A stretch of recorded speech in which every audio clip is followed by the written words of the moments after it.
Well, howdy, y'all. Welcome to episode 176 of the Madness Table. This week brought to you by the Rainbow Connection. Now, if you're looking for a place where you can chat, see what's what about D&D, and maybe even get a game going, hop on down to our Discord. It's for the lovers, the dreamers, and me. How about that? You can hop on our social media accounts where you can find out what's going on. What are we all stargazing for? And what does it all really mean? I couldn't tell you, but I could say we have some quality meme content over on our social media channels. And, matter of fact, that's all I have to say. Thank you very much for joining us, and I hope you have a lovely day. And remember, it's the lovers, the dreamers, and me. If you don't fit into those two categories, don't come near me. Will, it's all you. Thank you for that exhilarating opening. I wasn't prepared, but I love it all the same. I don't remember Mr. Rogers being so fuck around and find out. Yeah. This is you know what? This is a good tonal shift. Yeah, you didn't see him off air. No, I can't sully that man's name. I've actually never watched it. The best man ever. He used to beat the kids with his penny loafers off stage. No, I'm so disappointed in you, Brendan. I forgot to set mood music. Fuck. What sorry. the fuck, Will? I know. All right.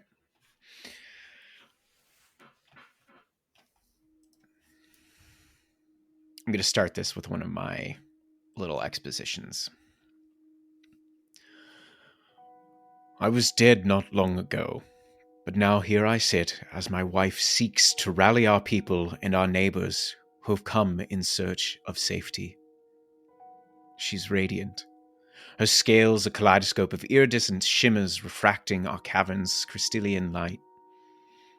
I do not hear her words, but watch as her mouth moves. What passion blazes from her eyes as she speaks. She is a brilliance amongst the din and murk that shrouds my mind. I had not thought what it would be like to die. I had prided myself on knowing what people needed, giving them all I could to the best of my ability, something I had clearly failed at. I should have done better, could have done more. And yet I still see it, again and again. Beatrice's agonized face, her wails and protests before us at the injustice she felt that had befallen her love. Starcaller had been a good friend to me, to all of us, and we all mourned. Perhaps my own grief was part of what clouded my judgment then. I do not think I was blind to trust in the others so freely. I see them standing nearby. I'm surprised they've come to this addressed. The ever-honest and bulwark of a warrior, Scylla. The mercurial and unfathomable wizard Sephel and their new, but old companions. A discerning leader and strategist by the name of Lara, and the one who summoned me forth from the darkness. A young and somewhat aloof, but surprisingly wizened hobgoblin by the name of Indigo. They've done so much for my people, things that I could not alone do. Accomplishments and victories that could have cost my kingdoms many lives had I tried it otherwise. A war and its events that transpire are not like those you hear as a child, or read in your books, those moments retold in small stories by those who could bear to recount what they could, left for others to ponder and record. Within a real war, and the actions one takes during those times are rarely black and white, and I cannot imagine what they should have shouldered in the months since I met them. I say that only knowing what I and my wife have held on to ourselves. No. Once again, I do not think I failed in trusting them, but I did fail in comforting a grieving friend. Something that now brings me more pain. I feel a wiggle in my arms and look to see my child, their sleeping face buried into the crook of my elbow, but all I feel is the hot blood and the sharp cut of a knife. The screams of my wife, our baby, wailing the piercing pain from Grumble's hooks buried in my legs as he pulled me from our bed.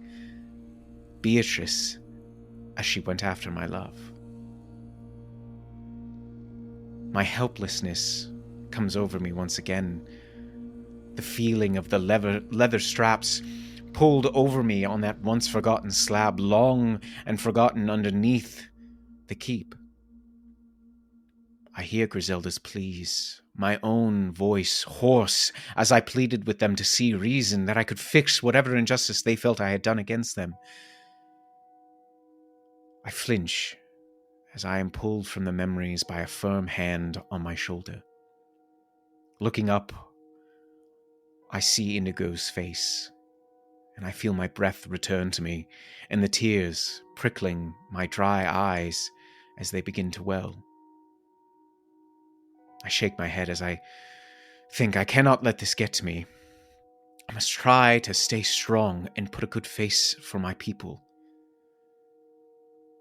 That's when I see my wife look back at me and smile, never breaking in her speech, but I see the pain in her own face as well. My eyes gaze out now amongst the crowds. They must never know, any and all of them, that while I am here again, that I am but a fractured, broken, and tortured version of the man and king I once was. End of day 1, prelude to the summoning. We see a small room within the castle, within which stands a familiar black-haired woman. It's Lara. Lara, you've been meaning to get in contact with someone for a little while now. Do you do it within your room, or do you find a more secretive place to begin your communication? Yes. Lara's instinct is to actually go into her vessel. Okay. And to put it somewhere private where she won't be disturbed, and enter into the vessel.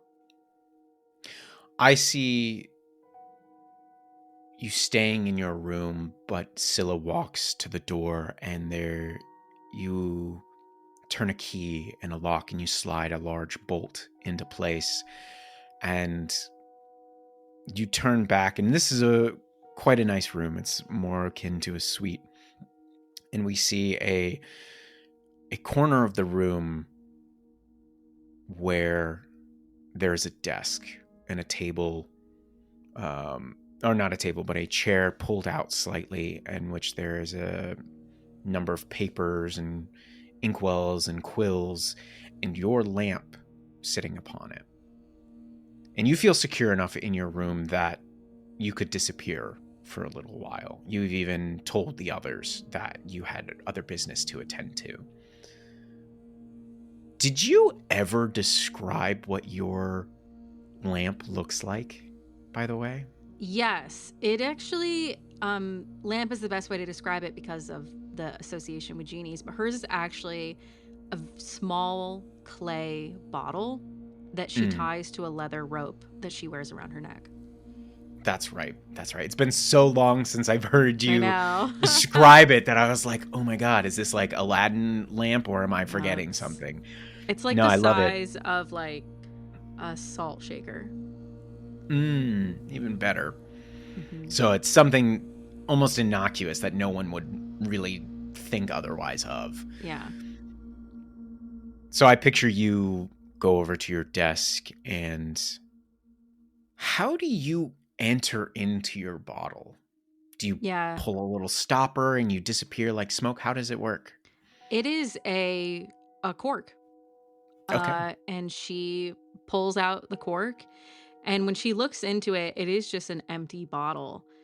But it isn't until she focuses and she draws on the power and she thinks of her patron that she's able to slip right inside. And I think she does so in a, like, if anyone was standing there, it would be a burst of air. Mm, nice. Yeah, I picture you disappear. The bottle is like shaking a little bit on the desk, and this just cold wind whips around the room. The shutters, or no, like the shades whipping a little bit before everything settles. And your bottle then stops shaking. Inside, Describe to me what it's like. Yeah. yeah, it is Lara to a T. It is functional. There is a cot, there is a bedside table with drawers which she keeps papers, writing utensils. There is additional seating, which is different from before because now she can actually invite people inside with her. But the seating is like folding military chairs. Like, Nice. this could have been anything, and she made it functional, and she made it like everything is movable to make room for whatever they need to do in there. Nice. A part of me was picturing this moment of like everything's crisp, clean, like powdered, starched, and then you've just gotten this ability to invite others in, so you've just like stolen random tables and chairs and it's just shabby chic in one corner. Yeah, but I love that yeah. it's still like, no, fucking folding chairs. Yeah, That's what yeah. I got. I think the okay. walls as well are like if you were in a military camp and everything was like canvas. It's almost as if it's just one giant military canvas tent. I love that. That feels very, very fitting. So you're in your lamp. You have a call to make. How do you go about making this call? Lara, she enters in, she ensures everything is completely tidy. And then she's going to lay down on the cot on her back, and she's going to cast a spell. And that spell is dream. So Okay. she's hoping that by being in the bottle and by attempting a dream that she'll be able to enter into a state where she can communicate with KN on this plane. And I think as she falls asleep through this dream, the spell allows her to stay asleep as long as it takes for KN to also sleep and speak with her. But I think it's almost like she's both asleep and still awake in the bottle. Like both things are happening. Like her dream state is that she is in the bottle. And she's just going to, I think, whisper to herself as she falls asleep of like, KN, I call upon your storm-wrought might. The Underdark festers with demon lords whose foul presence threatens every corner of our world. I need your thunder to cleanse this blight. And then she waits.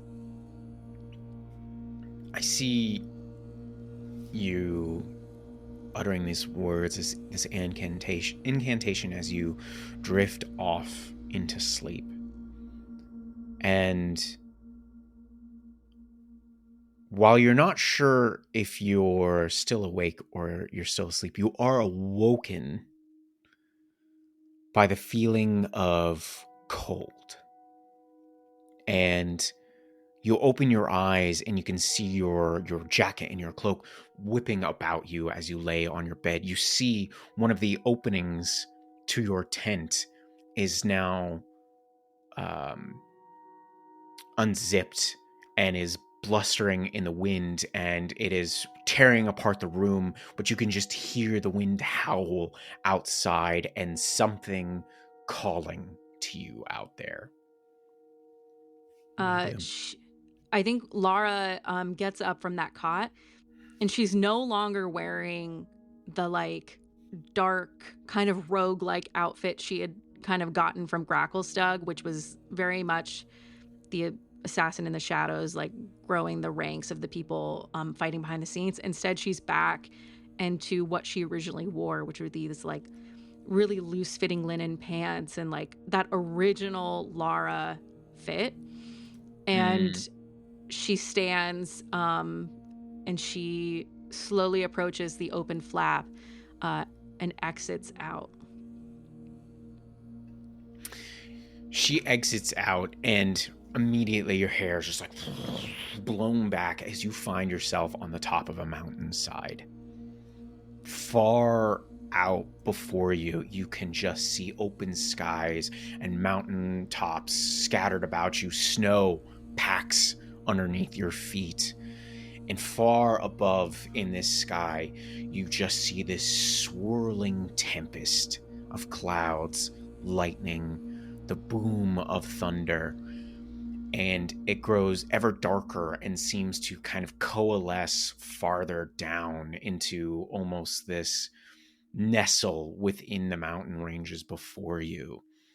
And you can just see it almost turning and churning these cumulonimbus clouds as this like semi-humanoid face seems to come forth from them, and these two dark spots begin to open, and just continuous crackles of lightning begin to illuminate till it looks like two blue-white eyes staring out at you. And then eventually a giant mouth opens and just this wind echoes down to you. And this has probably been the first time in a very long time that you have truly felt and even seen Kayan in his somewhat corporeal form, his true elemental prowess. And I wish I had a voice changer right now. I feel like this would be so good because like I couldn't get I couldn't get that bassiness, but it's just like I wish I had Sam Elliott's voice for Kayan, or even like someone of like that timbre. That would be so good. James Earl Jones, yeah. But he just calls down to you, and it echoes and it carries on this winds, and it doesn't seem loud. It comes down to you in like this normal voice, but then it claps with thunder and echoes out. So you almost need a moment as your ears ring, and it's just Lara.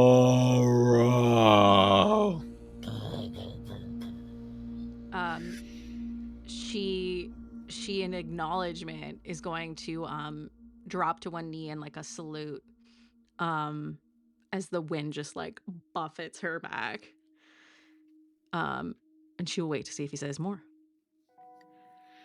I have long been waiting for your summons. It has not been easy to contact you. I've tried. I tried. I was lost, grounded. It was Grozit's hold on me, the grip that I almost lost myself. But it was your relentless storm, your wavering might that shattered those illusions, and I come to you now in a great hour of need. What is it you need, child? It is the Underdark, festering with demons. They're a plague, and I need your tempest to cure it. I ask that you march with me into the shadows and bring your storm underground. You believe the caverns of the earth could hold our might? The caverns may collapse, but my hope is that in their collapse, the demon lords will collapse as well. I would ask that your fury break their ranks as it does the sky. And I picture this moment, I forget who paints it, it's probably very obvious, but like that classic painting of man and God like about to touch fingertips, You guys know the one I'm yeah. talking about. I pictured this colossal storm hand, like forms and reaches down from the heavens, pointing towards you. And as it like reaches down, it begins to grow smaller till it's pointing at you, almost, almost imperceptibly far away, but still so close because it's so monstrous. And he goes, "Journey to the center of the lake. There on the isle where you were touched by his foul hands, there is an opening. Call on me again. I will send a shard of my power into yourself. Should you need of me, reach for it." When he And says that, she will reach toward what he is offering. And as you're reaching, your focus is on his hand. But as you begin to look up, you see that he's no longer the storm clouds in the sky. He is a semi-solid, 9-foot-tall, humanoid man with this long, like, blustery mane of cloud-like hair that crackles with electricity, the still electric white eyes, this stern face, this powerful build. About his waist swirls and clacks this leather loincloth and strings of various types of skulls, some appearing human, some appearing monstrous, and he is absolutely monstrous in terms of like his appearance and musculature. Giants would be ashamed to look upon his form, and you can see, I picture, who's the guy from Watchmen, Dr. Manhattan? Dr. Manhattan, like that same big blue electric dong? blue, the Hell big yeah. blue guy. Yeah, his Kayan's dick isn't swinging in the wind. Aww. But like that's the build and that's the Okay. look. It's like this white electricity, this crackling, this otherworldly energy. That is him, but he has this long mane of hair, and his hand easily could crush you still, even at this size. But your fingers touch, and a series of images run through your head, and you remember you've seen some of these images before when you actually touched hands with Grumbles. But it becomes more clear now. Yeah. The island on which you fought the basilisk and the first hag, where the statues of all the other heroes had been, where Grazit had formally reached into you and granted you new wings. That's where you have to go. As you are almost standing on the isle once again, your eyes drift up, and just somehow through the darkness you can see water falling and a small opening of light. And that's where you know you have to be to touch with him in reality, where you will be imbued with a bit of him that should you have this moment, you can summon him later. Go ahead. I think as she sees those visions, I think she closes her eyes in an attempt to memorize them all, and that's likely when she pops out of this, unless he has more to say. No, that was my exact thought. It's like you have these memories almost seared into your mind, very similar to like when you look at the sun and you just have that continuing reflection echoing in front of your eyes, dazzling you. It's those same images over and over and over, and you wake up and you hear his voice very faintly. "Travel like the wind. May they carry you with great speed. and you can just feel this like electricity, this liveliness rushing through you as you feel empowered, like you could run for days on end. Hell yeah. And we're gonna jump somewhere else. Within the early first day or two, I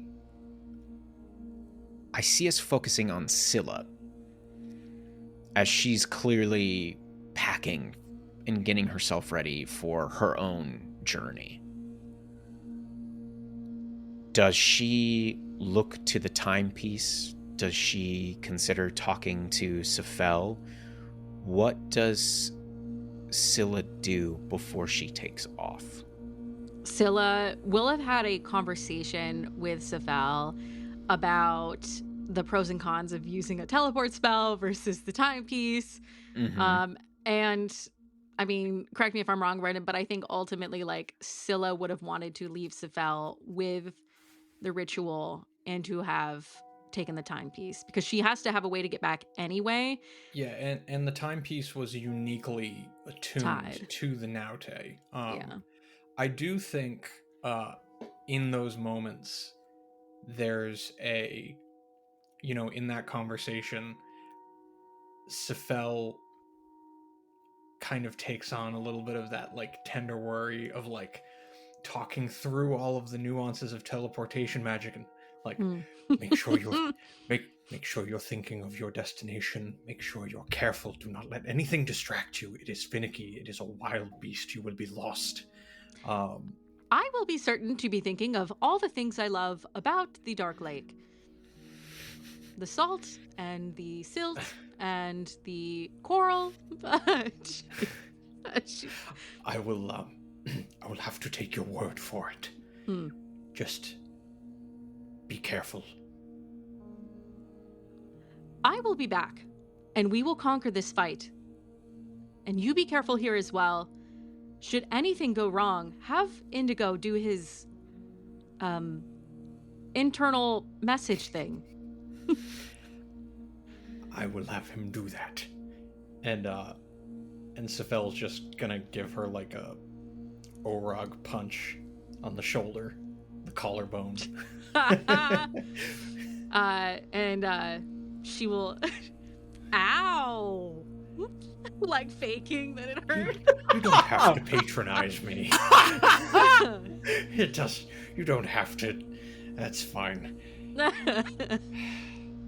And then she will put her palm on his forehead for a moment before leaving. But she will use the timepiece. Okay. There's a small moment, and then you hear this tick, tick, tick, tick, tick, ding,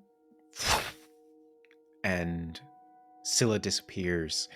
And perhaps as some kind of fortunate, helpful sign from the gods or fate, where she was standing, there appears in the air and then splashing onto the floor a small amount of water. That Sephel sees. She either pissed herself or it worked, man. It's one or the other. Who knows? God, I hope she didn't end up in the swamp again. Jump cut. The river prince. No. Father, help. We then jump to another moment in time. And from it, we hear the echo of purple worms, their deep screeches and howls, and the fracturing of stone is heard all around. From this figure's point of view, he feels his arms heft a pickaxe over his head and bring it down upon the chunks of rubble before him. He sees his friend Garth hard at work beside him. He thinks that they've been tasked alongside so many others from the dwelling mines and amongst the refugees that were willing to assist in the excavation, that they are on debris cleanup duty from everything left by the worms and the mad dwarf that handles them. He thinks we're told that this work is for the heroes, that they have some kind of grand plan to get rid of the demons, but they've been attacking so many of us here in the Underdark. And this outside moment becomes more internal. I didn't care for them after that hag appeared and killed so many of my friends for whatever twisted revenge she wanted against them. But if a few days of work meant that I could get back to my quiet routine, then so be it. A few extra bruises and a new callus was a small price to pay. At the very least, it seemed those of us with the experience were going to get a little extra pay from the king and queen. So then I hear the trill of the whistle as break is called, and Garth and I head back to camp. There, the foreman, a deep gnome named Orion from Blingdenstone, comes around checking in on various members of the different teams. He's a decent enough guy. I've only worked with him for a short while. I guess he was there when the heroes, along with the queen, approached Old Man Dwellin with a plan. I didn't know what they had promised the greedy old bastard, but I'd never seen him pull the whole operation away from the mines before. Nor had I ever seen a purple worm work before. Who would have thought that it could have been domesticated? Well, I'll tell you, a senile dwarf is the answer you're looking for, in case you were wondering. A madman by the name of Dylond Pickle. I honestly shouldn't complain too much, as his worms have saved us from months of work, but it's not natural. Hell, none of this is. Strict then, called Orion. Sir, I call back to him, choking down my first mouthful of food. Follow me, he yells as he walks back through the rows of tents around us. I jump to my feet and I jog after him, my claws scratching at the ground, my tail sweeping behind me. Orion calls a few others I know, seniors and leads, and a handful of the different mining teams, and he leads us back to his tent. Inside, I see a large table with a number of diagrams gathered together. I'm trying to piece it all, but that's when a shrill voice of that crazed dwarf comes from behind me. Well now, ladies and gentlemen, I see Orion wasn't lying when he said you were a strong-looking group. And that's good, 'cause you're gonna need it, DePickle says. He comes around from the tent entrance and stands beside Orion on the other side of the table. I look to my left and my right at the other leads as we stand confused and perplexed. It's then that Orion speaks up. There's been a change in plans, one I don't care for, but our timetable has been moved up and we can't make faster progress without taking a chance. I can feel the other's tension alongside my own as he speaks. While it hasn't been difficult, it hasn't been easy out here the last few days. What could have caused such a change, and what chance is he talking about? As leads, Orion continues, you have been given positions of responsibility amongst your peers. You have a better grasp on how to lead, direct, and use the strengths of those in your teams. Therefore, from amongst your teams or even yourselves, we need volunteers who will be joining Mr. DePickles and directing more purple worms in the execution of our excavation. Sir, I interjected, this is clearly the expertise of Mr. DePickles. I beg pardon. How are we, untrained in the ways of riding purple worms, gonna help him? Well, boy, you ain't gonna be riding them. You're gonna be guiding them. And from some kind of odd sack at his waist, I see the mysterious Mr. DePickles heft an impossibly large slab of meat from this bag and drop it upon the table. A horrible, crooked smile covers his face. You're helping me lead them to make some booby traps. Don't worry, I hope you can run fast. end of day 3,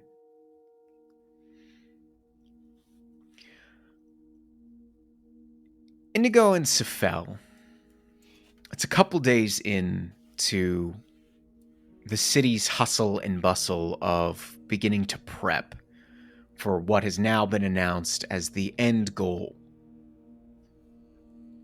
You have a small moment in time where the two of you are able to take care of a few things, as Lara has not returned and Scylla is also still out on her mission and the others are handling their own business. What do you guys do during this time? To business first, I think you might find Sephel has the avant-garde out, now studded with jade gems up its blade. And Indigo sits before him with a bucket of what looks like sparkling diamond dust. And in increments, he takes it up between his hands. He says a prayer, and you see like the little motes of sparkling diamond imbue themselves into the jade. Now, remember, it's really important. We have to keep everybody in their right minds. The moment someone has, I don't know, an uncurable bloodlust, that's really gonna screw up the plan.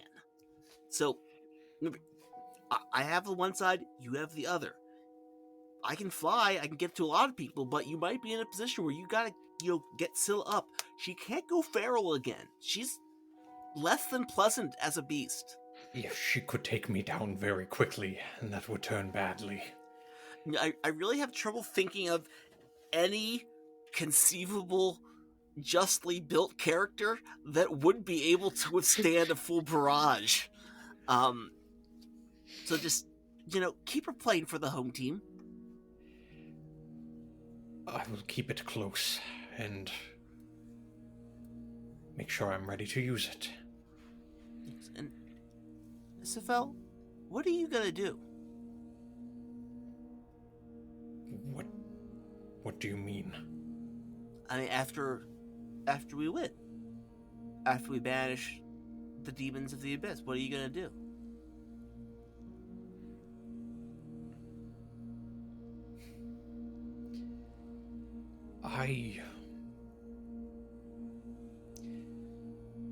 The one thing that I've learned in my time with you all, and the memories I've gathered from a life I no longer own, is that I am tired. I have been searching for knowledge, chasing the next spell, the next breakthrough, for far longer than any creature should, and I am tired. So I hope that if all goes well, I have nothing left to do. Whoa. Like a vacation? Like a hut next to a tower. Didn't we get that to Grumbles? Free real estate. Yeah, fair enough. Do you think you will continue traveling with the Abbey? There is much of nature not yet documented. Yeah, there's a lot of cool stuff to see, but I was thinking, I was talking to Mr. Sekarak, and he told me that this thing, it's a rare delicacy, known as pizza. I think I would like to try that. I think it's like a cool draconic food. It's it's kind of bready and warm and cheesy. I would like to try that. That's probably the thing I'm gonna do next. Oh, and then I have to I actually lost all my notes on frogs, so I'm gonna have to start that over again. There's like a lot of different kinds of frogs. A noble venture. I don't specify which one.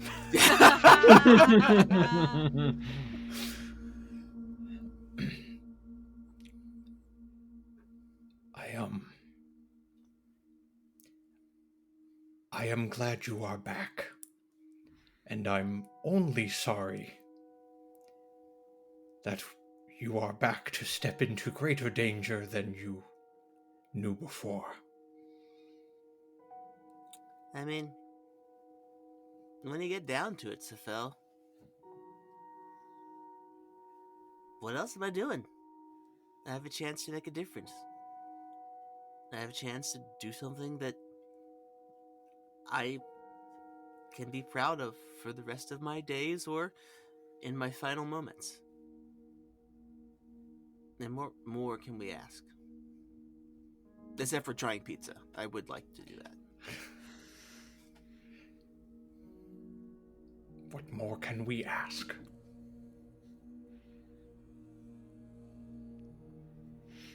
Scene. Very nice. It's been a hot minute, so give me a moment here. You snorting? The hardest part of operating in a city on lockdown. Yes! Yes! Shut up, I'm trying to speak here. The hardest part of operating in a city on lockdown isn't that you can't get in or out. There's always a way. My sensitive nose has always led me to an exit when I needed it most. No, the hardest part is the people. And these damn dwarves are slippery little buggers. They sit in the shadows, invisible, waiting, watching, and grabbing anyone they find suspicious. Even trying to step foot close to the wall between the docks and the noble side of town is a nightmare. That tough broad Lara was kind enough to give me and my people some good information. But something's changed in the air in the short amount of time it took us to get here. Lucas came to me with a tale last night.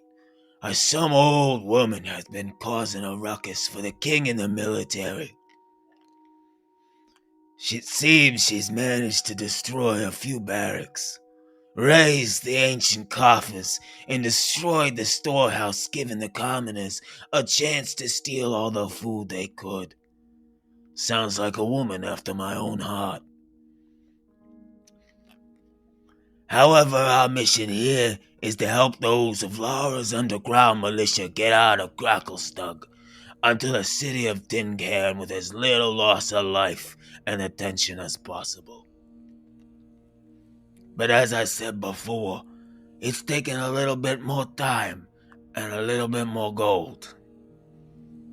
On the third day following our arrival, we had managed to secure a time, a place, and a means of transporting just about all of the goods, members, and families out of the city. It was there, just on the outskirts, as I was leading the last of them into the tunnels. Beyond that, I heard the footfalls of bare feet and the clank and sweep of old armor. Give me a moment. There is no point in hiding, but you would certainly give me a run for my money. Her sweet voice called to me. So sweet, I could only compare it to the comfort of a gold coin slipping between my fingers. Oh, true perfection. She strode out from around the corner, like an angel of death, clad in armor that reeked of aged blood, bile, and iron. Her shield held captive the twisted form of some poor sod, long lost to whatever twisted pleasures she brought to his bones. Her long hair like a cascade of molten silver. Skin as pale as the finest pilfered spell scrolls. I have found it. The greatest treasure of my life. I believe you make your way to the city of Dimcan, do you not? I could only nod in response. Good. My granddaughter will have need of these for the fight to come. Have your people show mine the way. From behind her came several teams with carts carrying the parts of what appeared to be cannons, catapults, and various amounts of fine ammunition. I corralled them along with my people into the tunnels beyond, myself and the Silver Maiden waiting for them to pass. As the last of them entered, I found myself turning and bowing low to her. May I have the great honor of knowing of who I am aiding, or shall I just call you Fair Maiden? Her cold gaze turned to me. I could feel it coming from behind the thin, dark blindfold she wore. You're a charmer, aren't you? I have gone by many names, but you may call me Wendy. What shall I call you? What a beautiful name to match such a beautiful soul. Those close to me know me as Chipgrin, but you may call me whatever you wish. Or you may have my real name, Lloyd. Yeah. I see you have granted me a rare honor, Lloyd. She hefted her shield and began to walk after our compatriots before turning to me again.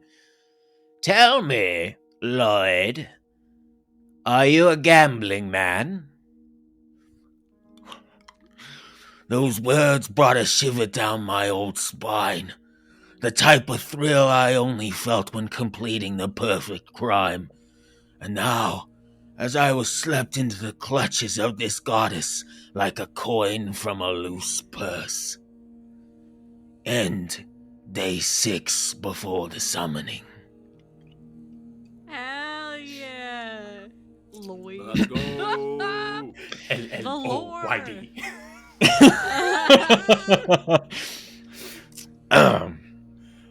Fucking love that voice. Yeah. I had to do it again. Before the end here. And I had to get Wendy back into it. Hell yeah. Hell yeah. Sephel, Yeah. you've got a pretty big task in front of you. Yep. The construction of the summoning spell. The summoning spell of perhaps all summoning spells. Let's flash back in time to day 1. Mm-hmm. Scylla and Lara have left. And you don't know how long or truly exactly how much work this is going to take. What do you do? So, Sephel is going to bring the bag of holding with all of the different pieces and items that they collected. All of the ingredients from the labyrinth, the beholder's eye, the gem that they just picked up, Fraz's gem, all of these sort of materials stowed away, and he's going to bring them to Sekarak's tower. I can picture this. Oh, sorry. No, go ahead. No, go. I was just going to say I could picture you clutching this bag close as you walk through the streets of Dimcairn, and there's small moments as you look around as people are already beginning their own preparations. The king and queen have made their formal address informing everybody on what is to be happening here within the next week, 2 weeks. And you see so many walks of life that all of you have affected single-handedly amongst the Underdark. You see the gnomes of Bligdenstone. You see the Myconids. You see even the kobolds here that you managed to help early on. You even see some Grey Dwarves that have managed to escape Gracklestug before. And you eventually reach the base of Sekarak's tower, and the door opens, and you see Sekarak open it up as he stands there, and he's got this small smile on his face. So it's time for us to begin our old work, my good friend. No trouble. It is only the weight of the world on our hands. Oh yes, nothing to put a fire under your ass like that, Let us get to work, old friend. He ushers you in, and I imagine him putting one of his smaller, thinner arms around your now bigger back. And there's almost this, like, flashback to you both when you and your older, more probably middle ages when you first met him coming into his tower. He even looked like a younger dark elf in his elven form. And then it flashes back to you guys now. Him a little bit grayer, a little more haggard. You now an Orog. And you disappear into the tower, and all of the Myconids are gone. All of them have been escorted out of the tower. Vlad is actually on the lower level as you guys sit up on the third story. And I shouldn't say third story because it's way taller than that. Yeah. But you're on the third level at the old table, boards all around you with ancient diagrams and old spells that you had both tried to concoct there. The remnants on it that, like, you erase some of them, but they're still lingering. Mm-hmm. Bits that got chipped into the wall that were when we got too enthusiastic. Exactly. And he immediately starts pulling out, like, a tea kettle and a stand, and he's like, what kind of tea fits your fancy now?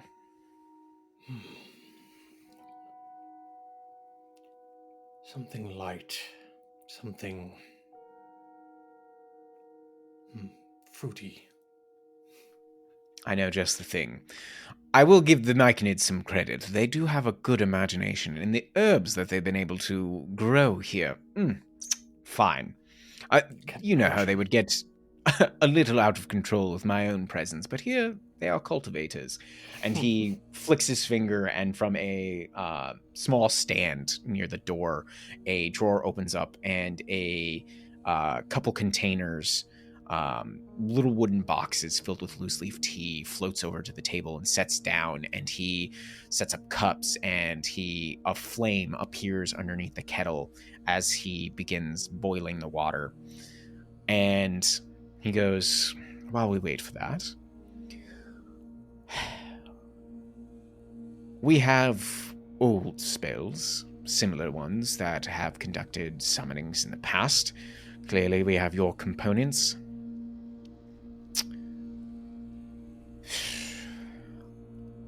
I suppose perhaps our best way to start would be to write down the incantations for the lesser versions and see what we can mash together.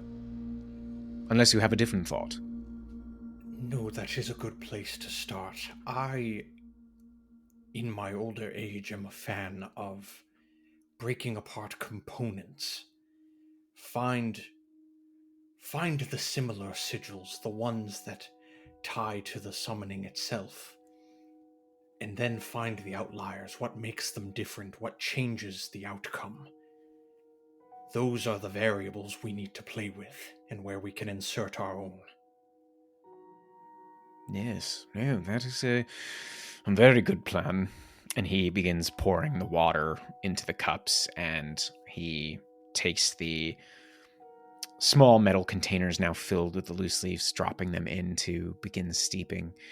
He goes, well, I suppose I could bring up some equipment from the lab below to serve as containers and means of dissection should we need to on any of the material components, but I'll leave you to begin working on the board. And I see this kind of smile creep over both of your faces as he leaves to run down, and a few moments later, as you're kind of gathering your thoughts, pulling open your spell books, grabbing some chalk, he is levitating up some tables and some beakers and everything else, Erlenmeyer flasks for those nerds out there who really want to get into it. I like this idea that Sephel kind of walks over to one of these walls with these, like, I almost imagine these extending, 100% whiteboards, chalkboards, whatever, and he pulls one out across the entire length of the wall, and there's just a whole scrawling of now outdated, now maybe 3 iterations further, arcane glyphs in his handwriting that he doesn't remember. And there's just like a half smile as he wipes that away and just starts dissecting magic. As you're wiping it away, there's a small moment where you hear the chuckle from Sekarak as he goes, "Oh yes, I remember that that version. I believe we ended up summoning a wormhole. I'm glad we dropped that project. Believe me, it was a shock to go from here, well, to the other realm. So, you say that, best we forget that. I believe that led to my first thesis of some of my earliest graviturgy." Oh, yes, indeed. I remember the many stories that followed and how you destroyed a wing of the university. But anyways. Everybody was fine. We evacuated.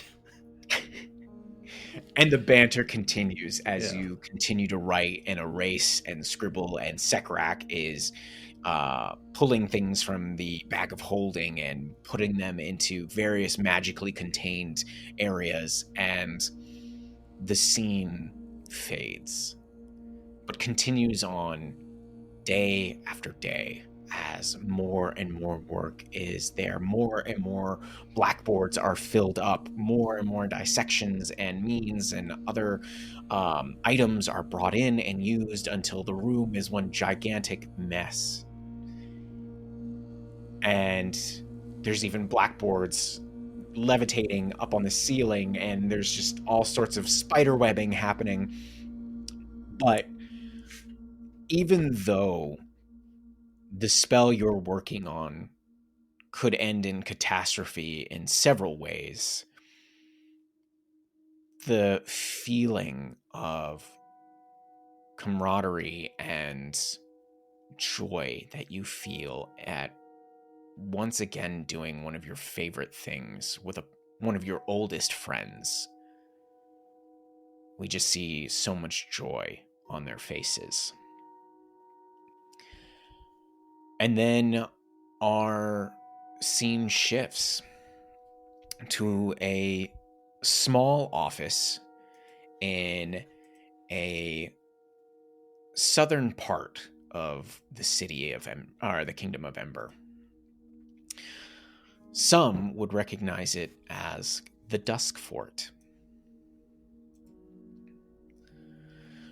Sir, this voice comes from a young kobold page entering Laertes' office, stopping to salute before continuing with his report. A new batch of young warriors from Blingdenstone has arrived. It's a mess out there, sir, but I believe they said they were wardens of some kind. Yes, Thank you. Those must be Sephel, the one Sephel was talking about. Is there any room left in the curriculum for them to set up camp? Well, we've had some trouble with Weth, sir. She seems to be a bit upset that she's running out of drilling space for the new recruits. We see Laertes sigh, and he puts his quill down. Leaning back in his chair, he looks to the stone ceiling above him in the hopes that he might find some vague answer in the flecks of granite. The city was just about filled to the seams with the amount of people that had come clambering in within the last 2 weeks. He had been informed that not just refugees, but additional military support was on the way. He had no idea that it would lead to a mountain of paperwork and constant support from himself and the entirety of the Scale Guard to make sure that order, organization, and aid was made available to all. The cannons and the heavy artillery will be making its way out to the cavern site in a few short hours. Please inform the wardens that they will need to wait a short while, but they will have a proper space to set up camp once that has been taken care of. Sir! Barks the page, and the door opens. His light footfalls are barely heard receding down the hall as the commotion of everyone else bustling around the keep barrels through to pierce his ears. Not long now, Laertes thinks to himself. In just 2 days, it would happen. The Grand Summoning. The last and greatest stand completed by the combined forces and allies of Dimcairn and the Heroes to rid the entire Underdark of the Demon Lords. Laertes leaned forward in his chair and gathered the rest of his finished paperwork and piled it to the side where his aide could take it later. And there, beneath their former spots, stood the diagram of the summoning site. A massive location to rival that of Dimcairn, filled with a variety of traps, enough support columns to prevent a cave-in, ledges along the outskirts where ballistae, cannons, and catapults pilfered from Gracklestug's barracks were soon to be staged as additional means of driving back the lords. Scylla had told them of their hopes that the lords, with their hatred for each other, would do most of the work. But one could never be too careful. They had set up a number of smaller exits for themselves should the worst happen, his finger trailing over each and every hidden exit. And with each exit, there was a series of more traps and failsafes in place to cut any chasing demons off from them. The heroes knew, but old companion Indigo had assured him that, with a spell of his own, that no others would come once the initial summoning had occurred. But it pays to be cautious. An extreme amount of labor had been poured into this project, and it honestly had him riddled with anxiety as to its possible effectiveness. He would have berated himself for feeling this fear before, however, these weren't normal circumstances. Figuring it was time he made his rounds, Sir Laertes gathered his sword and scabbard, buckling it about his waist. He felt a bit more in control of himself. Looking down once again to his desk, he sees the old claw marks that Starcaller had once left when they often sat and shared a drink together in this office. He had been told in secret what had happened to the king due to Beatrice's actions, and it pained him deep within his heart to know what had become of both of them. "I'll look after her as best I can, my friend," he whispers as his fingers trace the wounded wood. The doors to his office open once more, and standing in the frame is his aide and his goddaughter waiting for him. A big smile creeps over his face as he sees her. She has her father's fierce determination, her mother's wise eyes, and the stubbornness of them both. Swiftly, Laertes marches across this room and scoops her into his arms, putting on a bigger, brave face, as already this child has experienced more tragedy than she deserved. I missed you, Sienna. Let us find ourselves a treat amongst this madness, End day 12 before the summoning. Lara, Scylla, Indigo, Sephel, Jimmy, and a number of others find themselves being led through a large cavernous tunnel as they are being shown by Sir Laertes, Weth, and the King and Queen, along with a foreman known as Orion, to the cavern that has just been completed, the place where they will complete the summoning. As you're all led inside through a thin, narrow passageway, a secret entrance, as Laertes has told of you, all according to the various specifications that you had all asked for, you eventually enter into a massive cavern, ovalish in shape, with 5 large supporting obsidian columns. Large ledges stand all around the outskirts of this cavern, and you can see the various instruments of war set up.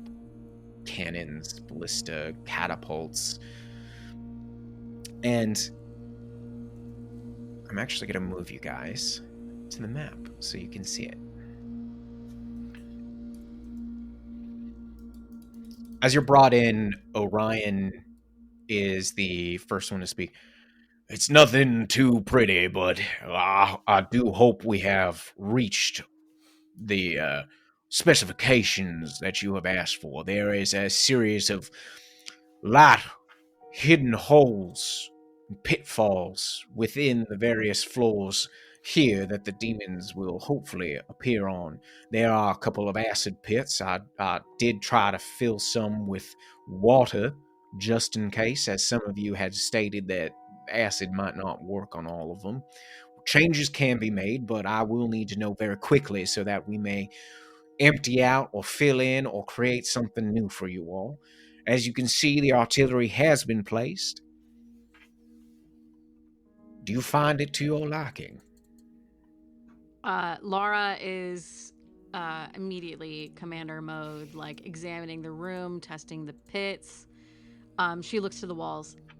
Are there cavities for us to hide in the walls? Yes, there are some similar to the route that we just came through that many of the other soldiers can use. You did inform us, Commander, that one of you, I'm afraid I don't know how to address all of you heroes, but it is of my understanding that there are things that could happen with our minds, so we made sure to make small pockets where various teams could be stationed should anything happen to any of the others. And Sir Laertes steps up and goes, yes, I thought it best that there be minimal crews to each piece of artillery, should the madness of the various lords overcome them. That way, that those unaffected can come out, retrieve the old team, replace them, and we can continue on with our barrage, as best you should see fit. We have set up a series of small mortars, and he points to the ground, and you can see, he goes, and several multicolored pieces of ammunition. Each one stands for a signal. The red calls for a full retreat. Blue says to hold fire. Yellow is to drop below and go to ground and march on them. Green is to signal us within the final minute before their arrival. Is there anything else that you feel we have missed or should be prepared for? That's great. Man, what a great battle spot. We should have a signal unique to each group you mentioned. A signal they can throw up to signify to the others that a position has been compromised, or that the full team has fallen and can no longer operate. so that the others may cover them. We do have a series of flags or oh man, I had the word in my head. Standards. So close. I know, you almost had it. Man, you can still take a point of inspiration. Take I it, didn't take hear it. A series of standards that can be unfurled. And there are small lanterns within the various smaller caverns behind the ledges. We have created small windows where signals can be flashed to those out in the field. However, we will be closely observing as best we can. Should anything be appearing to go awry, a runner will be sent out to hopefully figure out the situation if no one can pull a standard. Agreeable? Very well. Agreeable. Very well. Now, I do not dare to presume, as some of you have brought your own forces to the fight, but would you wish for me to continue leading the militia forces, or will some of you be stepping in to command your own people? And he's mostly looking at you, Lara, who has like your own team, and he's even looking at like Scylla, who the Naute haven't appeared yet, but she keeps promising that these like fantastic forces are gonna arrive. She's like, I swear to God, giants are just they're gonna come, coming. I did.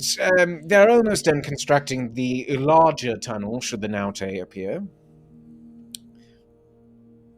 If the Naute should arrive, they should not need too much instruction, but I will handle it. Very well. And Lara, I think, I will entrust my armies to your direction. I believe that I'm going to be needed elsewhere. A certain six-figured entity will be taking up my attention, I think. Chip Grin appears. A six-figured entity? Yeah. What? Nobody told me about this guy. And everybody's like, where the fuck did he come from? Who is this? No, I love it. Yeah. Very well. I will continue commanding their forces. Hopefully, we will hear from the Naute soon. I do not hope to put any of our people in direct harm. I do wish to keep them all to ranged artillery barrages only. Hopefully that will be enough between the Lord's own warring that we will never have to set foot down below. And you can see as you're standing on the ledge, it's a 40-foot drop down to the cavern floor. Like, this is truly, it's almost 300 feet tall, the top of this cavern. And it is, from end to end, at its widest, 270 feet in length and 220 feet in depth. It is truly massive. You had made specifications to them all that this had to be big enough to contain whatever way the demon lords may come in. And granted, forbiddance might restrain their power. Who knows what they themselves are truly capable of. And as this meeting is wrapping up, the king and queen and Chipgrin and some of the other lesser folks begin making their way back to the city. Both Laertes and Orion stop the lot of you. And Sir Laertes nods to Orion, and Orion looks to all of you and goes, he pulls out a small scroll and he unfurls it and holds it out for you all to be able to read it. And he goes, we had thought of perhaps the greatest failsafe should the true worst come to pass. And you can see on this drawing, it's of the 5 pillars that stand within this cavern, that go from floor to ceiling and even branch out like buttresses. We have constructed significant weak points within their structure. There are 5 teams that know of a secret signal. Should you fire it, and you see a white piece of ammunition he pulls out from a pocket and he sets it next to the mortar. He goes, "This means to blow the supports. Once all 5 have been broken, the cavern will collapse in on itself. Now, we are a significant depth within the Underdark, and with the aid of Mr. DePickles, we have created a large pocket that will allow for a significant mass of stone to drop down onto all of them. Now, the collateral damage to all of us as we run from this will be high, but it should, in theory, stop them. I cannot emphasize the possible ramifications that undoing such a large mass within the depths of this world could do, but just know it is there. And... Oh, go ahead. I was just going to say, I think Lara would absolutely lock eyes with Indigo and Sephel here. I imagine they've had many discussions about fail safes and when would be the moment to give in to the fight, to fight another day, and all of these decisions on what that moment would be. And when he finishes that description, I think she nods at them and says, "Fail safe." As in, this is what we had, potentially discussed. Mm-hmm. Mm-hmm. And you all leave this large cavern, making your way back to the city of Dimcairn as your final night approaches. Sekarak and Sephel, only hours before getting to see the cavern, have completed their spell. It will take a massive amount of energy, one that Sekarak is willing to be a part of, to aid in it, and it will be his sole focus in conducting the ritual so that the rest of you can be at attention. Scylla returned just a couple days ago. Lara has been working with her people. And Indigo, what do you do on this final night as both the city and its people are quiet in contemplation? In the quiet before what is to be the ultimate battle of this war, Indigo, I don't know who Indigo is. Indigo sets out. You, if we collapse the tunnel. Yeah. Yeah. Indigo sets out a small but extremely expensive cauldron over a small fire and begins the incantation to create a hero's feast. And he gathers everyone he can around him. Stool, Sekarak, Sephel, Lara, Scylla, Dylon the Pickle, Laertes, Wendy, she's around. He brings them all close and ladles them a thick and hearty stew from his cauldron. And as folks sit and drink and eat of it, as the meal progresses and the conversation flows, you can feel the burgeoning effects of the spell taking hold. You feel yourself braver, bolder, more resistant. And just as he finishes his own bowl, Indigo stands up before everyone.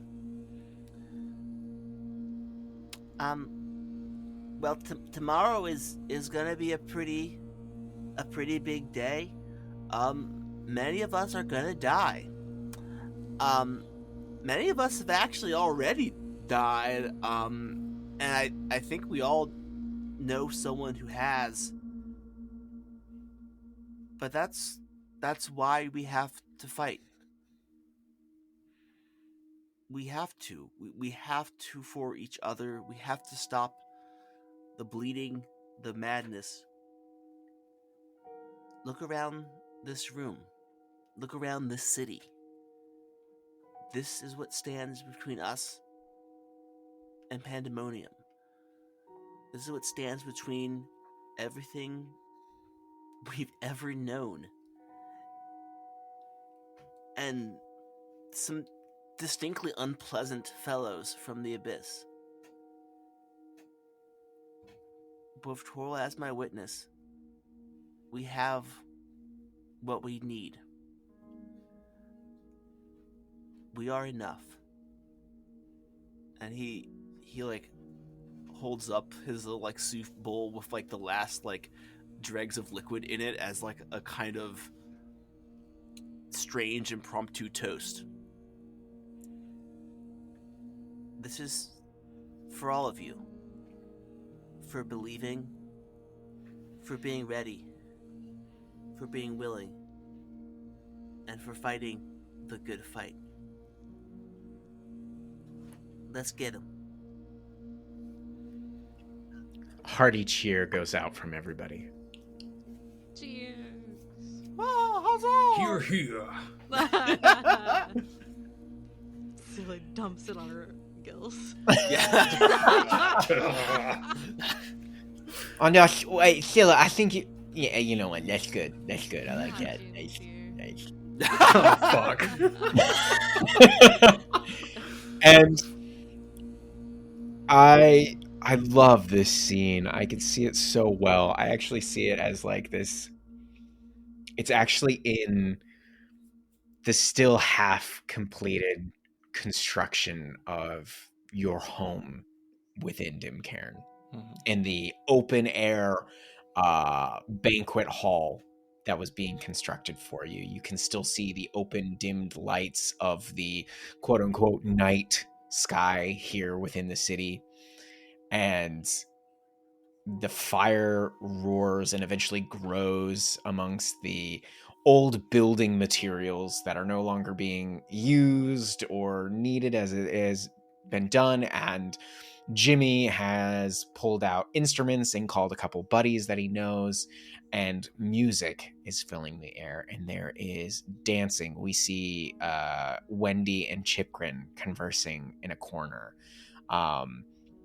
And eventually later we see Lara and her having, Wendy that is, having a conversation, continuing to catch up from so much time apart. I see Jimmy doing his best to shred on his little lyre for any chance of impressing Scylla with his skills, but it probably just sounds like horrible shrieking to her.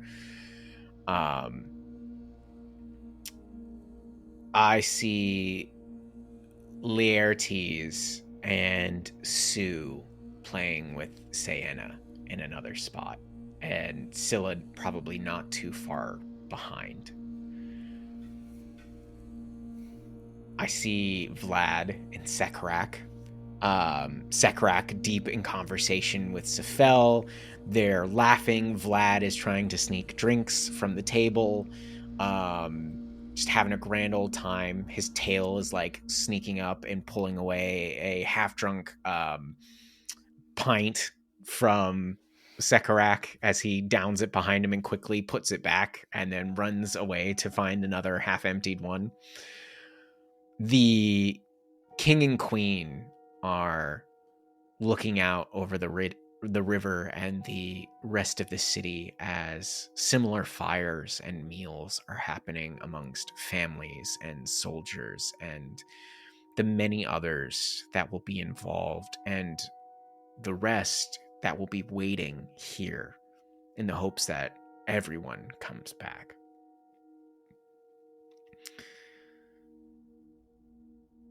And unless anybody has any final words or people they would like to talk to, I would say the party goes long into the night. I do think as things are winding down, as drunkards are being wheeled home and everybody's kind of settling, Sephel would find Lara and sort of, I think they just kind of walk quietly down the still half-constructed halls of what will be this fortress, this house, whatever it was destined to become. And Sephel is quiet for a little while and then speaks.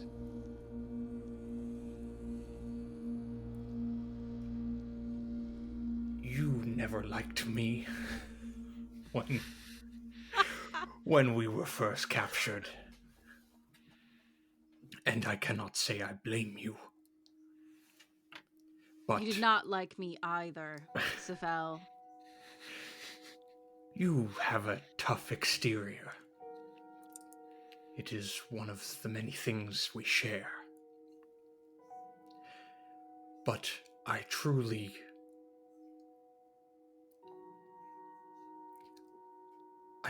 began to trust you when I knew that we were two people who would do whatever it took. Whatever needed to be done. What was practical and sensible. Even if it was not the pretty option. It's strange, but I could say the same. I knew I could trust you the moment you cast a spell on me in that fucking hut on that island. Because that meant that you would do what it took. It was truly reckless. Strange, it was also the last time we had a heart-to-heart. I carried a lot of guilt for a long time about not leaving Gracklestug with you. But today and the past couple of weeks, we are exactly where we need to be. We have been tormented in all of the right ways to do what has to be done. And I would ask one final thing of you that I did not want to bring down the mood of the others. You have my ear. And he takes the staff from his back, the staff of the Magi.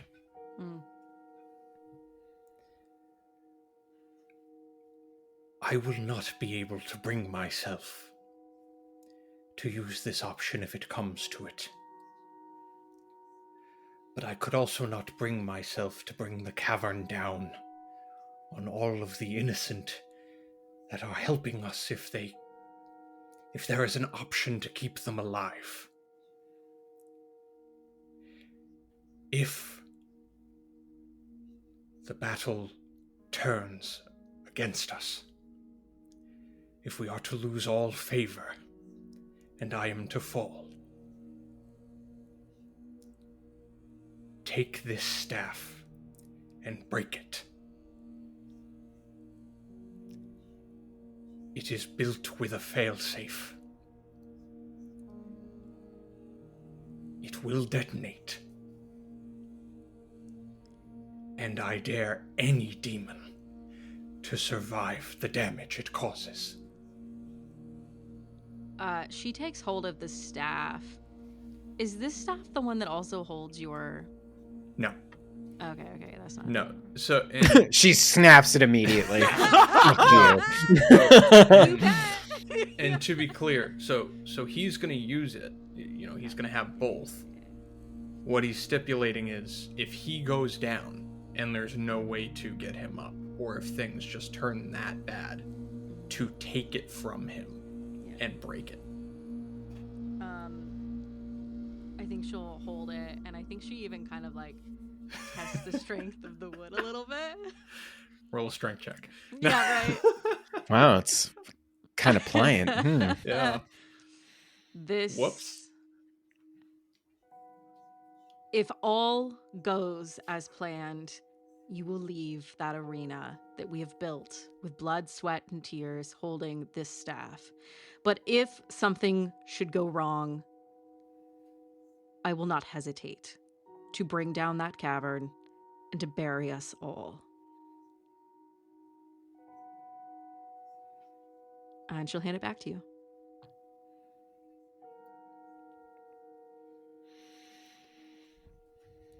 Morbidity aside, let us do everything that we can.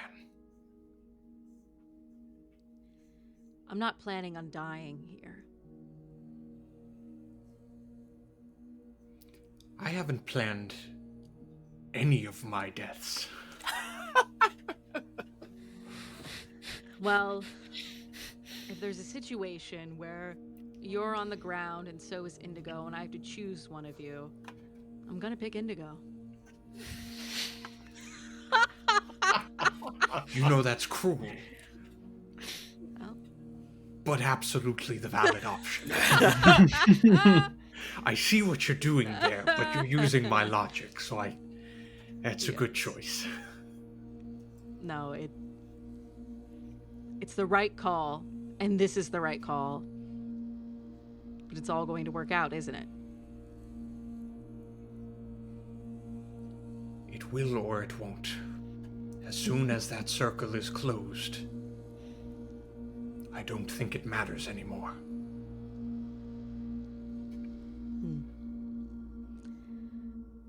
I think I hear Indigo pouring more soup. Should probably...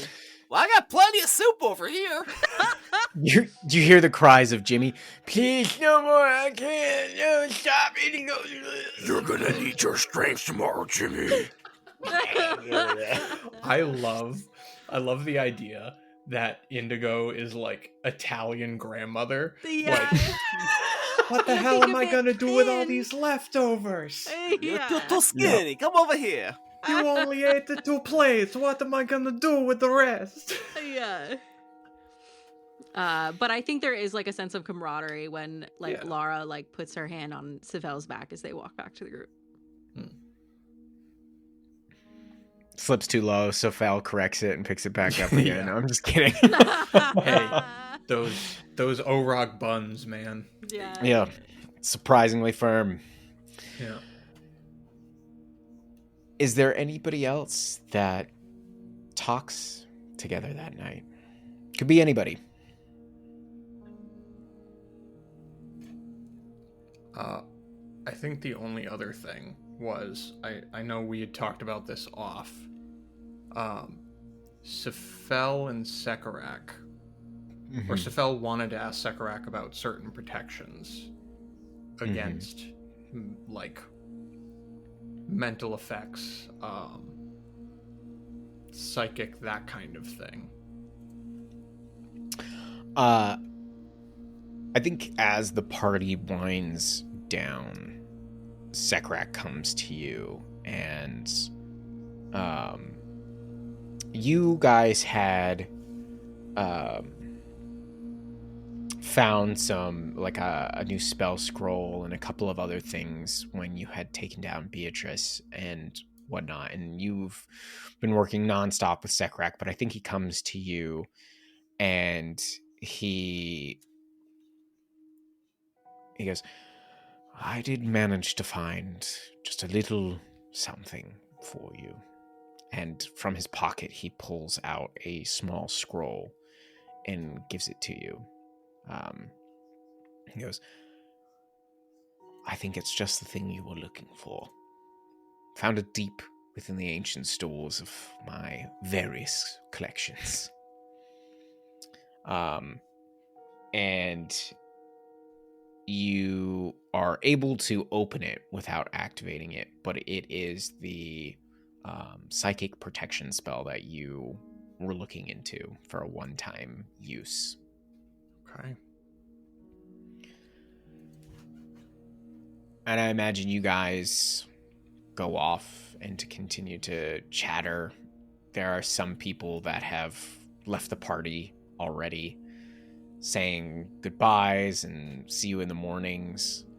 Some are passed out on the ground from too much drink, food, various things.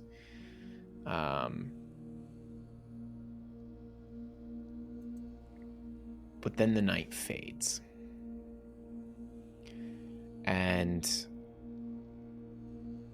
as we come back up, we see the group of you entering into the large summoning cavern.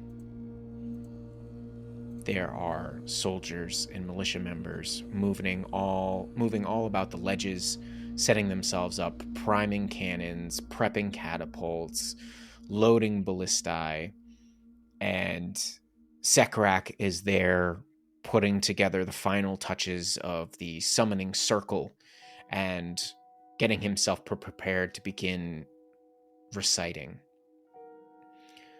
Indigo begins his own not too far behind. I imagine Lara and Scylla are coordinating with both halves of the cavern, and Laertes and a number of other officers beginning to coordinate. We see the burrow wardens standing as vanguards to a number of small exits for the various crews, actually using their powers to create fully slabbed stone doors that block any means of coming in and out, their stone armor camouflaging them amongst the cavern walls. And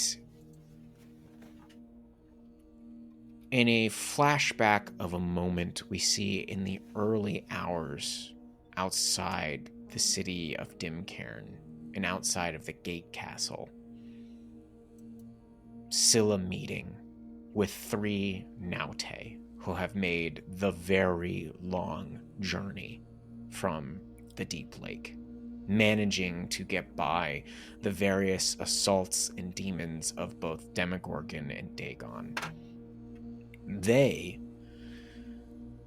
stand in a cavern far above the main one, where they stand looking upon the massive, hundreds and hundreds of feet tall and tons weighing stone block, ensuring that with their own magics they may reinforce it should the pillars break prematurely.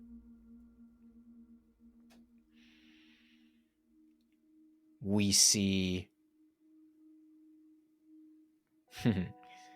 in a few minutes later, we see Scylla tightening her armor. We see Lara checking her various weapons, feeling the buzz of energy that is Kayan residing within her chest that should they need, she can call upon.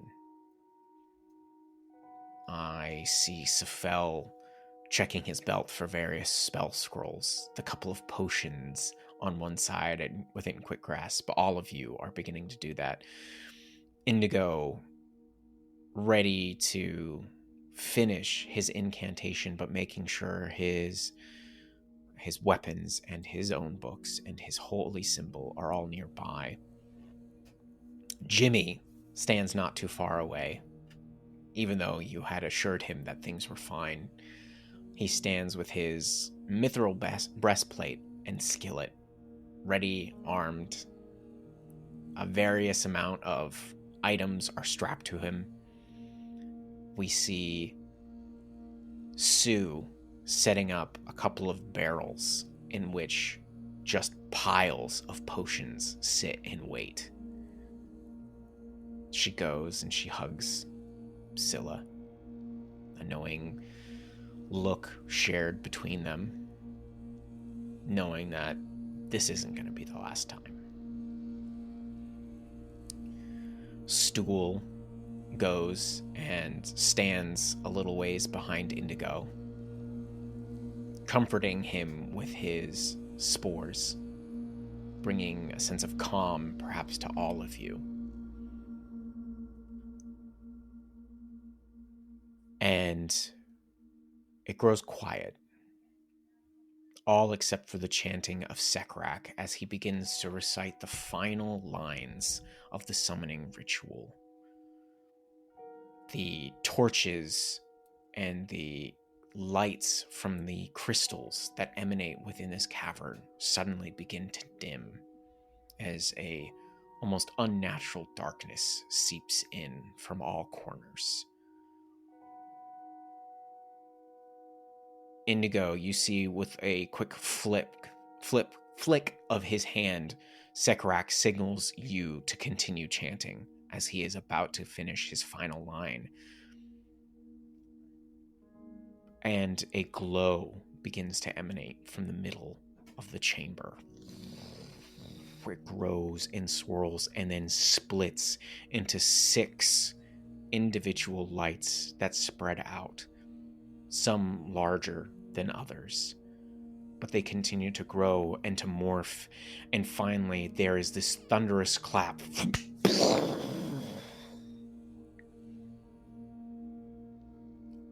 The incantation ends, followed swiftly by Indigo's own voice ending his.